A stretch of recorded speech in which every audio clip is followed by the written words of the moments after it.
since the release of The Incredibles 2, I've been getting sent this theory a lot. And it basically says when Jack teleports to the other dimension during the film, the alternate dimension he was traveling to is the monster world from Monsters, Inc. And the theory is when the monsters on the news are talking about the human-child breach and say, well, a kid flew right over me and blasted a car with its laser vision. I tried to run from it, but it picked me up with its mind powers and shook me like a doll. It's true! I saw the whole thing! they're actually referring to Jack. Flying, laser vision, telekinesis, the powers line up with him to a T. And while I personally disagree with the theory because Edna produces a device to track Jack while in the other dimension during The Incredibles 2, and well, if you ask me, it doesn't look like he's in Monstropolis. Technically, from a theoretical standpoint, why would these interviewees' stories be so exaggerated? Where would they have even got the idea that humans can have superpowers from? Unless, you know, the monsters are saying the kid has these powers because they've heard stories of kids who have had powers like this before. Leading me to the question, who are Violet, Dash, and Jack's monsters?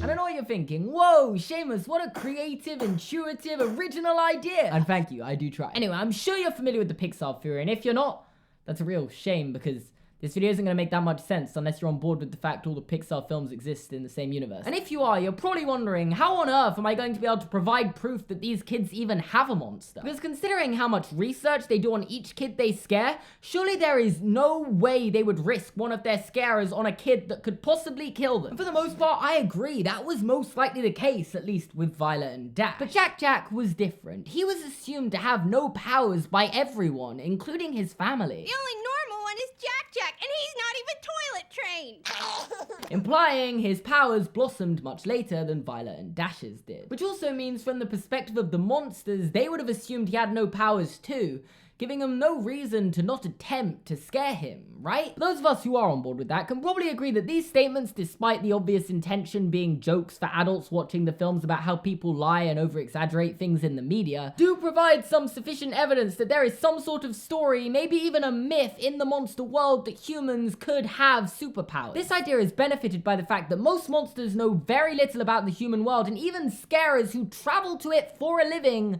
believe that human children are toxic, despite the fact they're not. Meaning to an average everyday Joe of a monster, this human species is a complete mystery to you, and if a scarer shared a personal experience like this about a child attacking them by flying, using laser vision and telekinesis, the chances are it's gonna be believed, at least by some people, even if it's just a conspiracy theory. Sorry, I just theorized about a conspiracy theory inside a fictional world in a completely separate theory I'm making about that fictional world. I need to get to the point, which is that for these rumors to have been spread, a scarer must have witnessed the super using their powers to start them all off. And it just fits up even better for this theory that the powers described are Jack, because he's the super that it would make most sense for them to scare, giving us, in my opinion, definitive proof that Jack has a monster, leaving us with only one question. Who is that monster? And I'm gonna be honest with you, there really aren't that many to choose from. Once you work out the timelines, your options are narrowed down severely. So firstly, when does The Incredibles take place? And according to director Brad Bird, it takes place in the early 60s-ish. On the other hand, we know that Monsters, Inc. is set in 1999 because Mike holds this scare report file for this 8-year-old boy called Albert Lozano, who gets scared about twice a month and was last scared in early June 1999, making the date presumably 1999. So even if we're saying at a stretch that Monsters University takes place 15 years before Monsters, Inc., meaning the mid-1980s, there would still be over 20 years to track back to a time when Jack was being scared, meaning there really aren't many monsters of an appropriate age range to choose from. We've got Oliver Terra Thompson, who is described as an old guy during Monsters University and could very well have been scaring 20, 30 years before then, because he's old. Maybe some of the monsters from Mike's school trip could have been scaring back then if that took place 15 years before the main events of Monsters University, meaning like 30 years before Monsters, Inc., and that makes it like 1960s, right? Meaning the frightening Frank McKay or Hank the Tank Nat are options. Side note, why did all the scarers have such cool names back in the day, and then by the time of Monsters, Inc., the best two are called Sully and Randall? Like, no wonder there's a scream shortage. No one's gonna be scared of someone called Randall. However, for me, the standout candidate for Jack's monster is Dean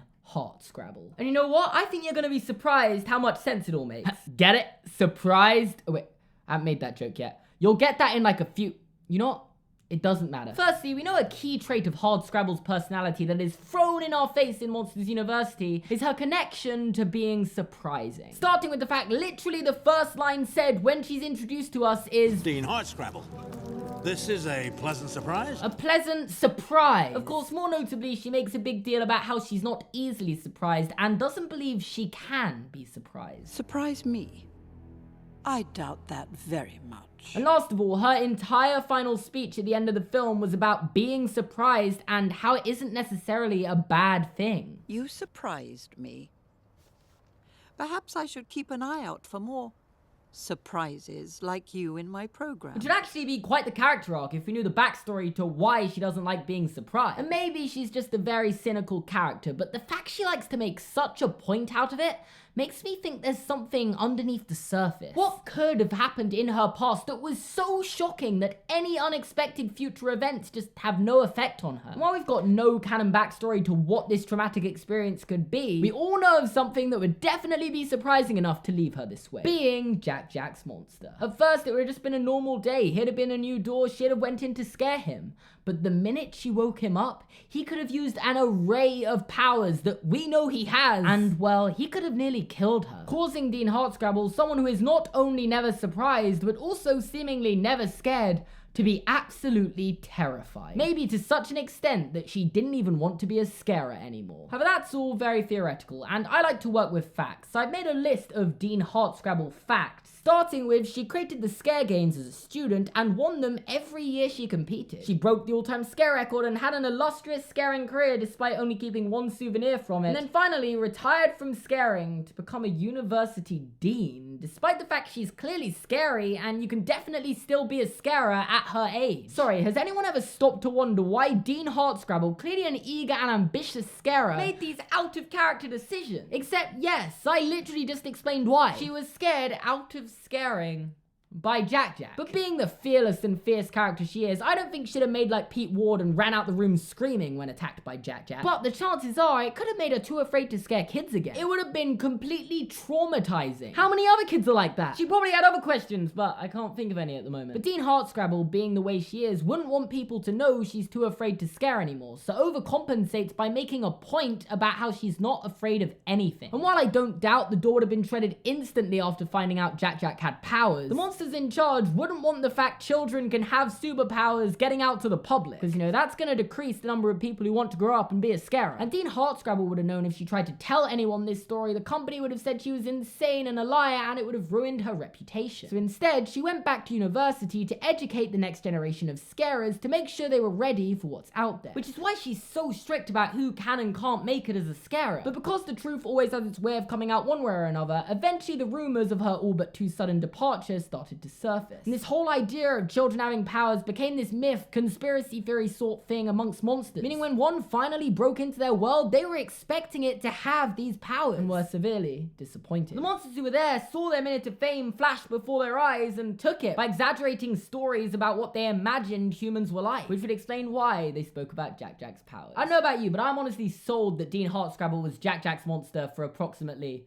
one day. And I personally believe this is one of the best theories I've ever made. So if you enjoyed it, make sure to leave a like. If you're new and enjoyed this video and want to see other videos like this one, make sure to subscribe to my channel and watch another video by clicking here. And check out my other social medias, including Twitter and Instagram, where apparently I'm funny, so it's worth a follow if you ask me. And finally, you can check out my merch by clicking the link here and in the description down below. Thanks for watching, and I'll see you guys next time. And it just fits.